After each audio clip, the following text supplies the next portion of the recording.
ॐ कृशधरी महाचण्डी मुक्तकेशी वलिप्रिये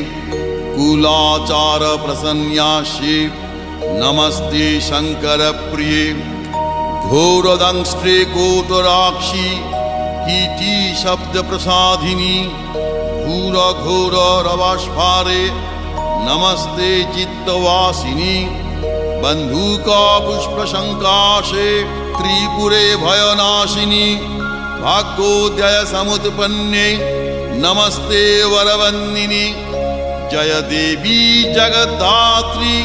त्रिपुराद्ये त्रिदेवते भक्तेभ्य वरदे देवी